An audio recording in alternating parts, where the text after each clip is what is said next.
Alhamdulillah, puji dan tak lupa, pertama-tama marilah kita panjatkan puji serta syukur kita kehadirat Allah Subhanahu wa Ta'ala yang telah memberikan nikmat yang begitu besarnya kepada kita semua, sehingga kita semua bisa berkumpul di acara atau kajian pada pagi hari ini di bulan suci yang penuh berkah ini.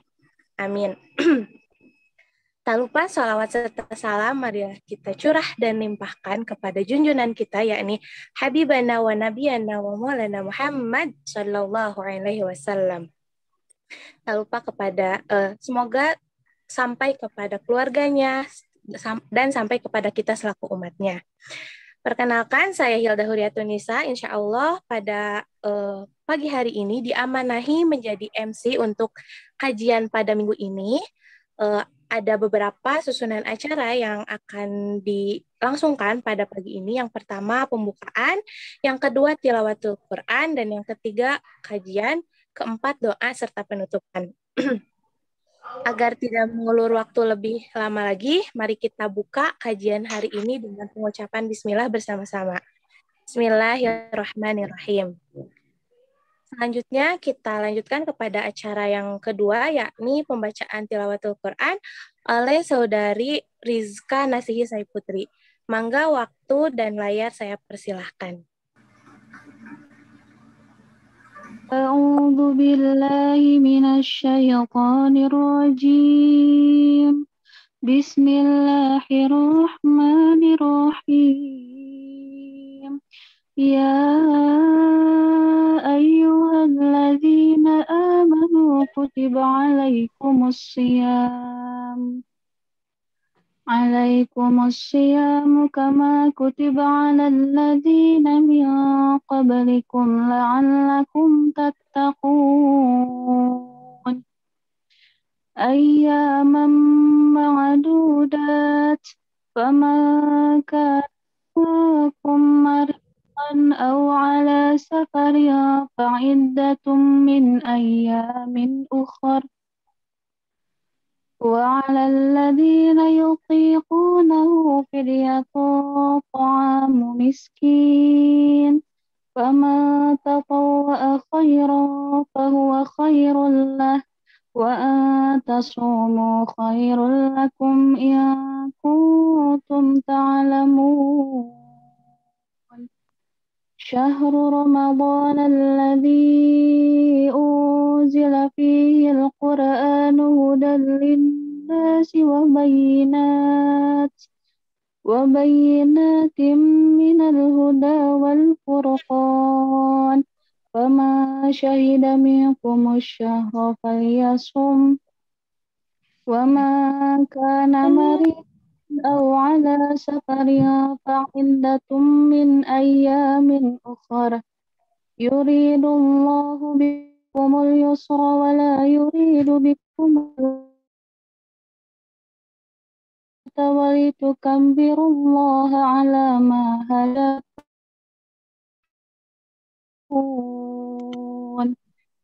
Shadaqallahul azim. Shadaqallahul azim. Allahumma arhamna bil Quran. Alhamdulillah, semoga pahala yang ditentukan oleh Allah sampai kepada khususnya kepada Rizka selaku pembacanya dan kepada kita umumnya kepada kita selaku temannya. Amin ya rabbal alamin. Selanjutnya kita sampai ke pematerian yang akan dimoderatori oleh Bapak Cucu. Mangga kepada Bapak, waktu dan layar saya persilahkan.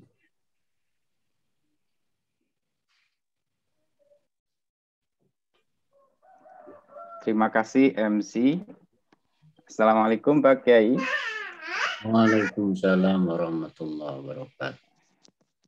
Kita mulai saja Pak Kiai ya, walaupun ini belum begitu banyak sebenarnya, masih 100 orang, tapi insya Allah sambil menunggu kita mulai saja ya Pak Kiai.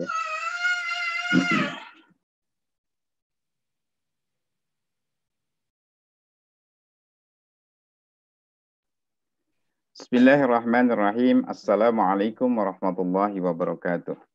Bismillah, alhamdulillah, wassalatu wassalamu ala rasulillah wa ala alihi wa ashabihi wa man tabi'ahudah. Ashhadu an la ilaha illallah wahdahu la syarika lah wa ashhadu anna Muhammadan abduhu wa rasuluhu la nabiyya ba'dah.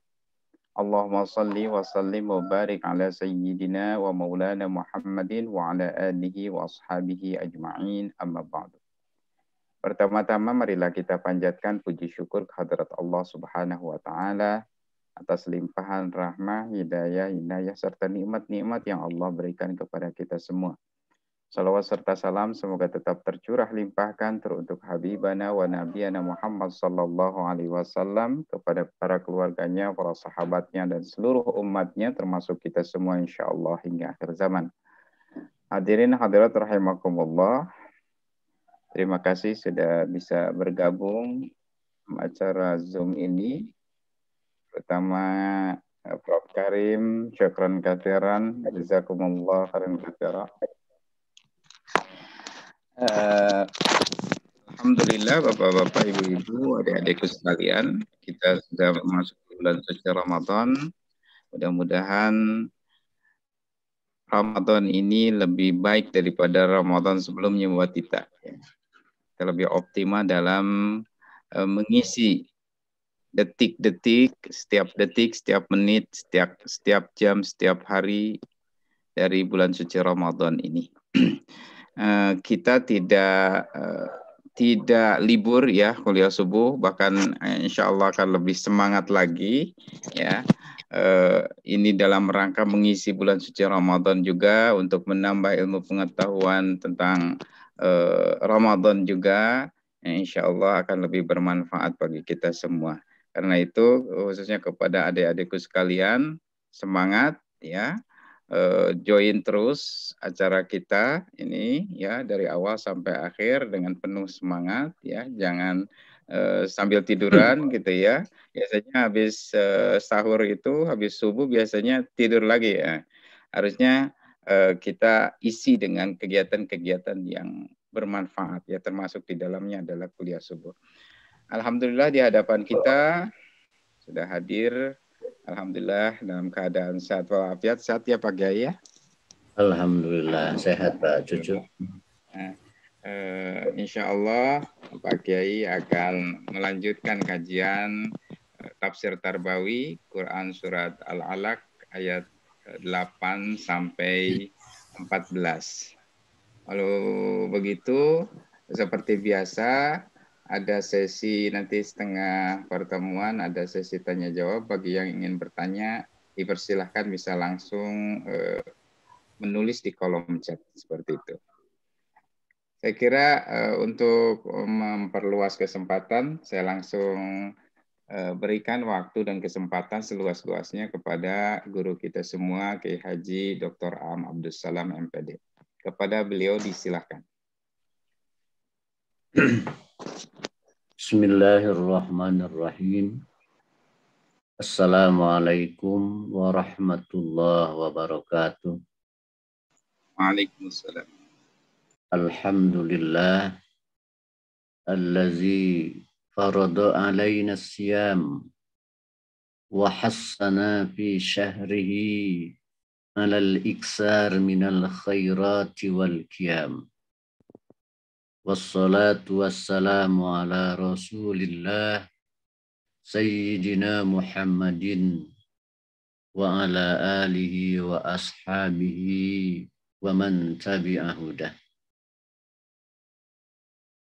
Bapak-bapak, Profesor Karim yang saya hormati dan juga guru-guru kami yang lain, Dokter Cucu dan anak-anakku sekalian, mari kita bersyukur kepada Allah bahwa subuh kali ini kita memasuki subuh kedua di bulan Ramadan. Ini lalu saya katakan bahwa Ramadan kali ini memiliki beban yang lebih berat Artinya kita yang memasukinya memiliki beban yang lebih berat. Untuk betul-betul Ramadan ini mampu memperbaiki kita.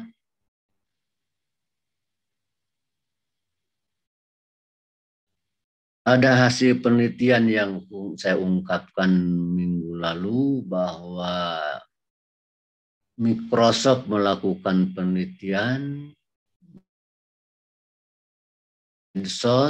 di mana Indonesia nomor 23 dari 32 paling tidak sopan, paling banyak perundungannya, celaannya, serangannya, cenderung menghinakan, itu luar biasa.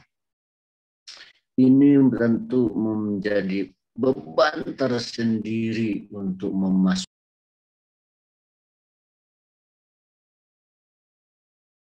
Mudah-mudahan kita semua diberi untuk bisa mengisi dan menyambut jamuan Allah terindah di Ramadan ini. Ya. Rugi kata hadis kalau kita melalui Ramadan tidak memperoleh ampunan. Ampunan yang Allah sediakan di Ramadan ini total. Kalau kita memperoleh anugerah itu, maka keluar setelah Ramadan itu kayaumin waladathu ummuh. Tak ubahnya seperti anak yang baru dilahirkan. Ada baiknya kita setiap melakukan ibadah, sholat, atau apa saja, tilawah, ada harap dan cemas. Ya. Ada harap dan cemas. Harap, kita berharap besar dapat anugerah itu. Tapi cemas, khawatir kita tidak memperolehnya, kemudian mungkin kita mau membaca wajah kita. Seberapa baik wajah kita di hadapan Allah, bagaimana hitam putihnya wajah kita di hadapan Allah. Nah, mungkin itu akan menekan batin kita untuk memperbaiki, lebih memantapkan bacaan-bacaan kita, lebih meyakinkan dan menguatkan harapan kita atas anugerah Allah dan pertolongannya. Insya Allah dengan dipandu, setiap kita melakukan amal itu ada harap dan cemas, ya, melihat diri kita. Sebab seperti dikatakan dalam khutbah Rasulullah, kami du'itum ila diyafatillah, kalian itu diundang pada jamuan Allah pada Ramadan. Bagaimana kita menyantap jamuan terindah dari Allah pada Ramadan ini. Mudah-mudahan kita semua diberi kemampuan oleh Allah. Tentu saja pertolongan Allah yang kita harapkan. Ya, sehingga karena itu kita tidak merasa bisa sendiri, mampu sendiri. Akhirnya kekuatan kita, harapan kita justru hadir setelah kita pasrah penuh kepada rahmat dan karunia Allah. Alhamdulillah, mulai hari ini penataan kegiatan ini, anak-anakku sudah lebih proaktif ingin ikut serta dalam menata kegiatan ini. Terima kasih pada para mahasiswa yang lebih proaktif untuk ikut menata dan mengatur kegiatan ini. Baiklah, akan kita lanjutkan kepada kajian kita. A'udzu billahi minasyaitonir rajim. Bismillahirrahmanirrahim. Rencananya sampai 14, tapi Pak Cucu akan saya tamatkan saja sampai akhir surat Al-Alaq ini. bisa dilama-lama, tapi juga bisa dipersingkat gitu ya. Ara'aita alladzi yanha 'abdan idza shalla? Apakah engkau melihat, Muhammad telah melihat alladzi yanha, orang yang melarang, abdan seorang hamba, idza shalla, apabila dia salat. Ara'aita in kana 'alal huda? Apakah kamu melihat? Tapi di sini ara'aita itu bagaimana pendapatmu, sama saja, atau kejelaskan padaku. Nah, sama ara'aita yang pertama juga. Ara'aita, bagaimana pendapatmu? Tapi asmana aslinya ara'aita, apakah kamu telah melihat? In kana, kalau dia yang melarang itu, alladzi yanha itu, alal huda, berjalan di atas petunjuk, au amaro bit taqwa, atau dia merintahkan kepada takwaan. Ara'aita, apakah kau telah melihat? Apakah bagaimana pendapatmu? Jelaskan padaku. Bisa begitu. In kazzaba, kalau dia pendusta atau mendustakan, watawalla, dan berpaling. Alam ya'lam bi annallaha yara. Nah, apakah dia tidak tahu bahwa Allah melihat? Maksudnya, masa ia tidak tahu? Gitu pertanyaannya. Masa ia tidak tahu bahwa Allah? Nah, nanti kita jelaskan dulu ya, istifham di sana ya. Ro'a di dalam Al-Quran termasuk ya yang diulang secara sangat luar biasa, tidak kurang dari 328 kali pengulangannya. Dalam bentuk kata kerjanya 271 kali. Nah, ro'aita seperti tadi, makna dasarnya apakah kamu telah melihat? Nah, hanya dalam istifham ini maknanya luar biasa. Dalam gitu ya. Bisa ara'aita, apakah, bagaimana pendapatmu? Kebanyakan tafsir di sini ara'aita akhbirni, coba jelaskan kepadaku. Ya. Nah, seperti di sana ada juga melihat. Nah, contohnya melihat di sana falam janna alaihi lail ra'a kaukaba. Nabi Ibrahim ra'a kaukaba, itu melihat biasa ya, empirik ya. Itu justru mana dasar. Kebanyakan ro'a di dalam Al-Qur'an mana dasarnya apa? Melihat secara empirik. Tapi beda, ara'aita alladzi yukadzibu biddin, tahukah engkau atau bagaimana engkau pendapatmu tentang orang yang mendustakan agama? Atau kul ara'aitum in asbaha ma'ukum gaura fama ya'tikum bima'in. Bagaimana pendapatmu kalau air kamu itu jadi kering? Fama ya'tikum bima'in. Siapa yang akan mendatangkan air yang segar, ya? Nah, ro'a. Nah, ini umumnya di ro'a di sini pada ayat ini para ahli tafsir ara'aita di sini akhbirni, coba jelaskan padaku, ya, atau bagaimana pendapat, uraikan kepadaku. Hanya saya menemukan tafsir istifham, balagatul istifham. Balagohnya, tingginya makna istifham dalam Al-Quran. Pertanyaan-pertanyaan. Ada 4 jilid. Istifham saja dalam Al-Quran itu. Luar biasa. Nah, kata pengkajian itu yang lebih tepat di sini, coba bayangkan dalam pikiranmu. Jadi ini memang dialog imajinatif, ya, dialog imajinatif sekalipun awalnya memang nyata, tapi kemungkinan kesananya dialog imajinatif.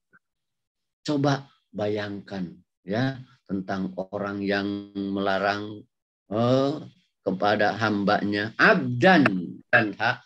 Sebentar, ini ada 3 kata yang saya analisis ya, karena kata-kata ini kok terkoneksi kepada ayat-ayat pertama. Yanha melarang ya, asalnya menahan, menghalangi ya. Luar biasa pengulangannya di sana ya, cukup banyak, 56 kali. Tapi yanha itu melarang ya, itu bagaimana maksudnya? Please try again. Kalau yanha ini berhubungan dengan ada an-nihayah, ujung ya, ujung nihayah. Jadi menahan seseorang dari perilakunya tidak melampaui batas akhir. Kan di awal itu bahwa togo itu melampaui batas, kejahatan itu melampaui batas. Nah, naha itu menahan agar tidak keluar dari batas akhir. Maka ada an-nihayah, ujung akhir. Nah, naha itu ada an-nihayah. Kemudian ada dari naha juga apa? Akal, an-nuha, ulin nuha. Nuhyah mufradnya, an-nuha, akal, ulin nuha. Kenapa dari melarang ini hubungan dengan akal? Karena memang akal lah yang mengekang seseorang dari keluar batas-batas yang ditentukan. Supaya wah, jadi luar biasa ya penggunaan. Karena itu kata naha itu berhubungan dengan tadi togo. Ya, innal insana la yatgo. Keluar batas. Naha ini memang tugasnya menjaga dari keluar batas itu. Ara'aitalladzi yanha, melarang itu menahan supaya tidak keluar batas yang diizinkan. Abdan ida sholla, abdan di sini Rasulullah. Kenapa disebut abdan? Kalau di dalam Al-Quran ada 4 makna abdan.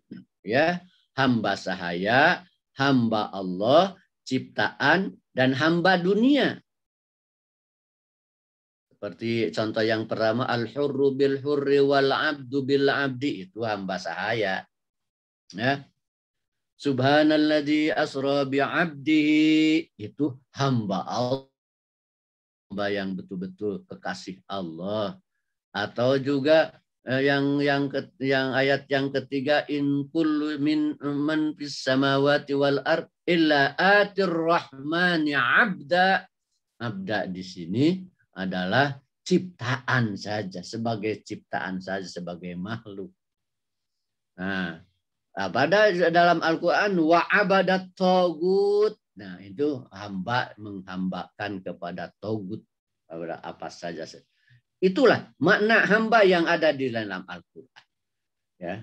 Nah, tidak saya lanjutkan analisis kata-kata ini ya, seperti tadi akan saya selesaikan sampai akhir di pada kesempatan ini. Jadi ayat ini sedang apa ya? Tegusan ayat ini mengajak Rasulullah untuk membayangkan betapa jeleknya seorang yang berani melarang hamba yang sholat, seseorang hamba yang merealisasikan kehambaannya dengan sholat. Pada semua manusia juga dengan macam-macam abdun tadi, semuanya abdun. Baik karena sebagai makhluk, hamba sahaya. Betapa bodohnya orang yang melarang seorang hamba. Coba bayangkan kalau dia itu yang melarang itu berjalan di atas petunjuk dan melarang takwa. Kan tidak mungkin dia melakukan itu. Kalau coba bayangkan kalau dia memang berdusta dan berpaling. Artinya bagaimanapun posisinya, dia di mana melarang seseorang untuk merealisasikan kehambaannya dengan sebaik-baiknya, itu perbuatan yang sangat bodoh, sangat dungu katanya ya. Memangnya dia tidak alam ya'lam bi annallaha yara. Memangnya dia tidak tahu bahwa Allah, artinya pasti ini isbat juga bahwa pasti dia itu tahu bahwa Allah melihatnya. Hanya kenapa? Hanya dia dengan kebodohannya, dengan kesombongannya, dia berani melakukan hal-hal yang bodoh, yang dungu, yang tidak selayaknya dilakukan. Nah, apa ayat ini? Ada hadis dari Imam Bukhari. Qala Ibnu Abbas, qala Abu Jahal, kata Ibnu Abbas, la in ra'aitu Muhammadan yusalli indal Ka'bah la ata'anna ala unuqih. Sungguh kalau saya lihat Muhammad sholat dekat Ka'bah, pasti akan saya injak lehernya katanya. Pabalago dalika, pabalagon nabiya, sampai berita itu kepada Rasulullah, lau fa'alahu la akhadatul malaika. Kalau dia melakukannya, dia akan ditarik oleh malaikat, diazab oleh para malaikat. Tapi di hadis yang lebih panjang, setelah diberitahu bahwa Rasulullah memang tidak terganggu, sholat saja di Ka'bah, diberitahu datanglah dia ingin menghampiri, tapi setelah dekat seperti dia tertegun. Kenapa katanya tidak jadi? Abu Jahal bukankah akan menginjak leher Muhammad? Dia tertegun seperti takut. Kenapa? Katanya dia melihat parit atau neraka api yang betul-betul menghalanginya, sehingga dia merasa takut. Kata Ibnu Abbas juga, kalau lantas dia bergerak terus pasti akan disambar dengan secara dihancurkan badannya. Nah, ini peristiwanya. Ini oleh para ahli tafsir digambarkan sebagai gambaran kondisi imajinatif ya. Karena itu ungkapan in kana alal huda itu sifatnya imajinatif. Dan itu kata tafsir tentang balagot istifham, bayangkan Muhammad oleh Ar-Ra'aita itu bayangkan dalam pikiran.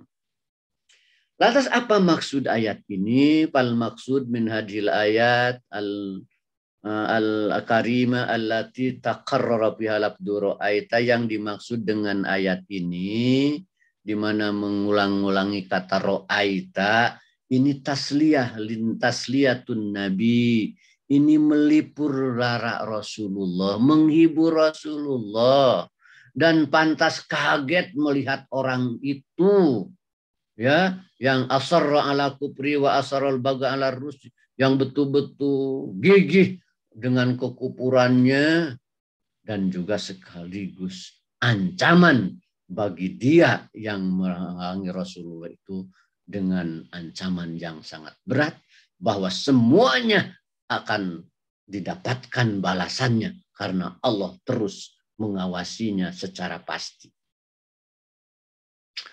Jadi ini menghibur Rasulullah ya, supaya Rasulullah tidak merasa khawatir dan cemas, apalagi ini di Mekah ya.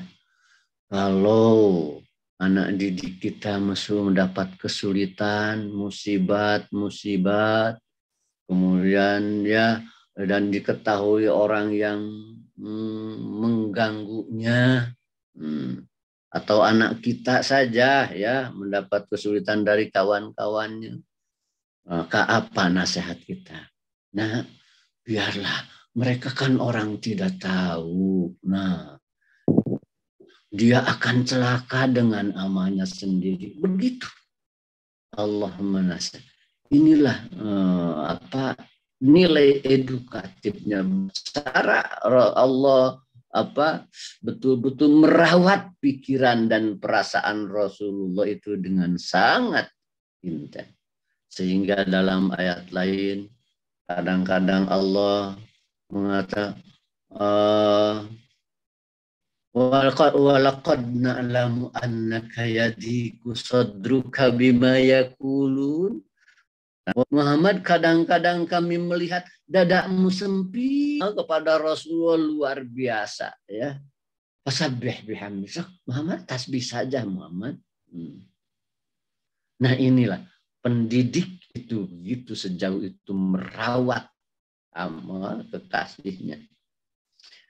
Jadi dengan cara dialogis imajinatif, ayat memberi gambaran betapa bodoh dan dunguknya orang sombong dalam melihat kebenaran. Jadi ini itu kesombongan yang ada di ayat sebelumnya. Sulit merasa lebih itu melihat orang lain secara pas, melihat dirinya secara proporsional. Ini sebagai pelipur bagi Rasulullah dalam menghadapi gangguan dari orang musyrik. Sebagai gambaran dan sikap tersebut, peringatan agar pendidikan dan pembelajaran sekaligus menjadi proses pembinaan akhlak dan kebimbingan yang bisa merawat hati anak. Akan saya selesaikan saja Pak Cucu, ini sudah dibuat ininya. Kalla itu jangan begitu. Bukan Muhammad. Laisal amru kama fa'ala hadar. Bukan begitu. Tidak seperti yang dilakukan orang itu. Jangan sekali-kali seperti itu. La illam yantahi lanasfa'am bin nasya. Kalau dia tidak berhenti, akan aku renggut ubun-ubunnya bin nasya.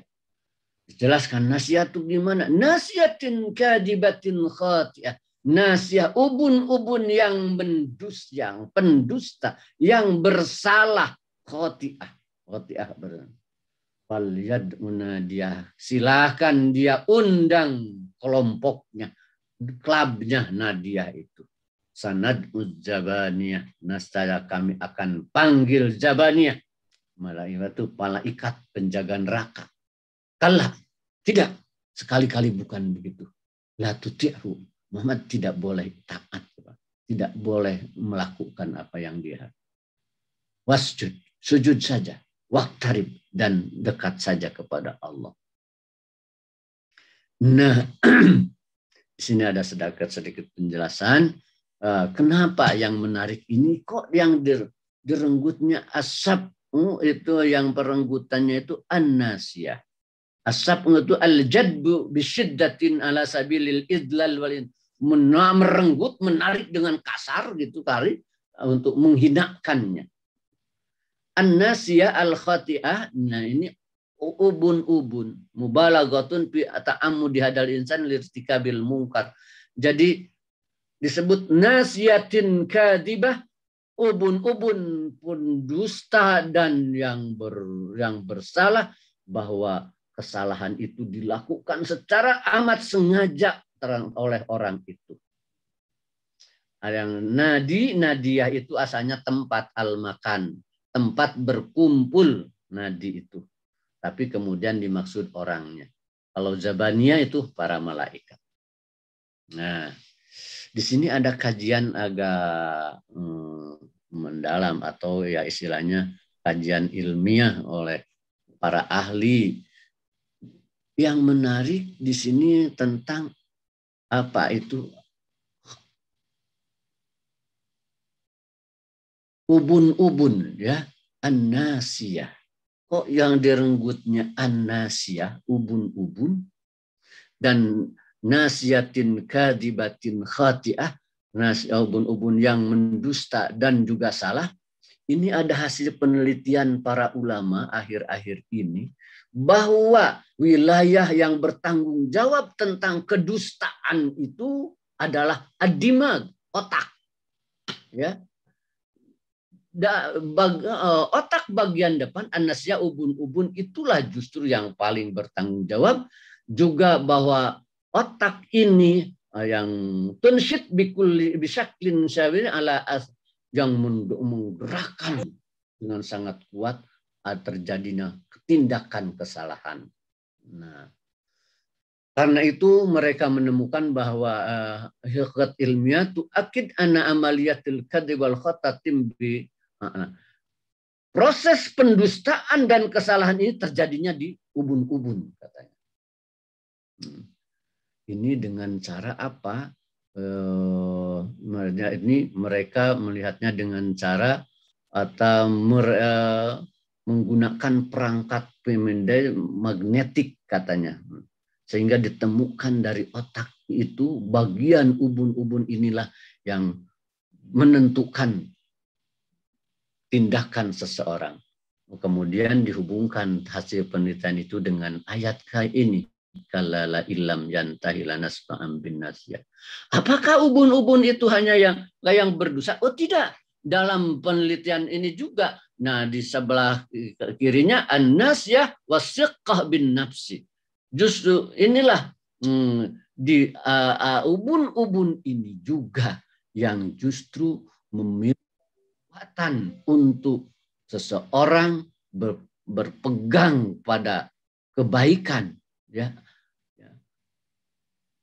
yang memimpin perilaku seseorang, ya, karena dia memiliki jaringan-jaringan saraf yang lebih besar dibanding dengan aspek lain katanya. Nah, ternyata dihubungkan dengan ayat di tengah, bal naqdifu bil haqqi 'alal batil fayadmaguhu fa idza huwa zahiq. Nah, ini nampaknya berhubungan langsung dengan teori otak. Melainkan kami menembakkan, ya, al-haq kebenaran, menembak al-batil di dalam otak. Fayadmaguhu. Nah, ayadmagu itu ad-dimag. Kemudian otak itu mengeksekusi bahwa zahid, maka kebatilan itu hancur. Nah, ini kata Allah seperti itu. Jadi disinilah kata tafsir itu saja, Jalalain saja, bahwa otak inilah tempat perang. Yakni tempat perang al-mutahakkim fi kulli wadha'ifil badan al-hasiyah wal harakiyah bal wahaya. Inilah yang mengeksekusi baik buruk tindakan keputusan kita, pertimbangan kita, dan juga tindakan kita. Bagaimana proses eksekusi ini? Nah, tentu saja otak ini bekerja atas masukan-masukan dari mata, dari telinga, dari semua. Kalau saja yang masuk dari mata itu kita melihat sesuatu, tapi setelah proses menahan nafsu, mata tidak di luar, nah itu jadi kekuatan daya tembak yang menguatkan hak. Kalau kata-kata kita itu keluar terucap setelah kita saring yang baiknya, maka itu menjadi kekuatan ke otak untuk dieksekusi, untuk memenangkan al-haq. Jadi ini luar biasa dalam kajian ilmiahnya, beberapa penelitian membuktikan begitu, dan juga Al-Quran ternyata mengungkapkan seperti itu. Nah, disinilah kerja akal di sini, ya. Sebab akal itu apa lokasinya? Tidak ada, di sinilah.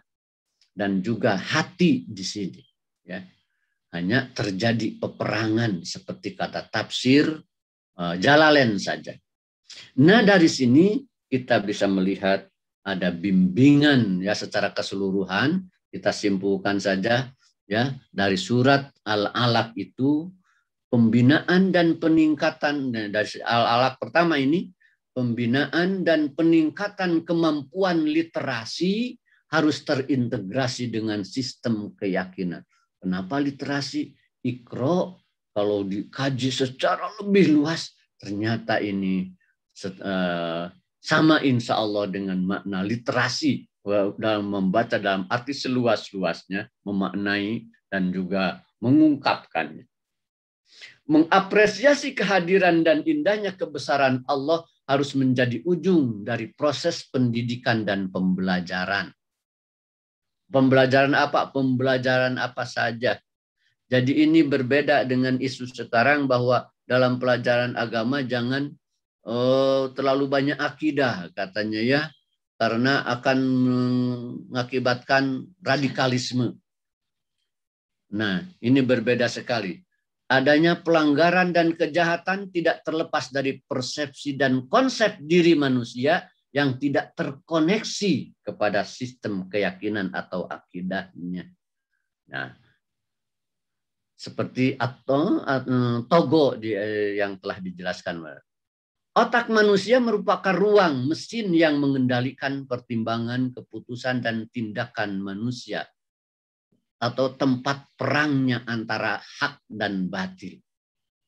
Kemudian tindakan manusia yang diselaraskan dengan bimbingan ilahiyah merupakan amunisi yang dahsyat untuk memenangkan kebenaran. Jadi Allah menembakkan hak tadi itu tentu saja atas masukan-masukan yang kita saring melalui instrumen as-sam'u wal absor wal afidah itu. Kejahatan sehebat apapun akan mudah dikalahkan asal orang beriman kokoh berdiri dan bertindak dengan cara terbaik sesuai izinnya. Coba tadi kan diserang Rasulullah cuma la tutik Muhammad, tidak usah, taat saja. Sujud dan dekatkan diri kepada Allah. Jadi kemenangan Muslim itu pertama-tama tatkala kadang-kadang diam lebih hebat daripada bicara di atas nama emosi. Karena itu tindakan diam sekalipun, tapi atas dasar pertimbangan dan juga menahan nafsu, itu justru awal kemenangan. Ya. Kenapa? Karena kepasrahan sujud adalah pembebasan. Pembebasan dari segala dominasi dan kekuatan, kepentingan, kepasrahan kepada Allah. Dan kekuatan tertinggi. Kekuatan Muslim bukan tatkala merasa mampu dan merasa kuat, tapi tatkala pasrah kepada Robnya. Dan kebersamaan atau kedekatan dengannya, jaminan kebaikan bagi semuanya. Maka wasjud waqtarib, sujud saja. Waqtarib. Nah, dan dengan kedekatan kepada Allah, jaminan kebaikan bagi semuanya. Sebab kalau seseorang dekat atau selalu bersama dengan Allah, maka pemilihan kata, pemilihan sikap, dan keputusannya akan selalu dikonfirmasi kepadanya, kepada harapannya, kepada nilai-nilainya. Kalau kita selalu dekat dengan Allah sehingga seluruh keputusan kita dikonfirmasikan kepadanya, akankah kita menemukan Allah mengizinkan bisa dolim kepada seseorang? Akankah kita menemukan Allah mengizinkan seseorang bisa menyakiti seseorang? Tidak. Jadi kedekatan dengan Allah justru jaminan untuk kebaikan bagi semua. Saya percepat Pak Cucu karena ya itu ya seperti itu sehingga anggap selesai untuk surat Al-Alaq ini. Mudah-mudahan jadi bahan renungan kita, pengembangan segala usaha khususnya dalam pendidikan. Terima kasih Pak Cucu, itu saja mungkin yang bisa saya sampaikan.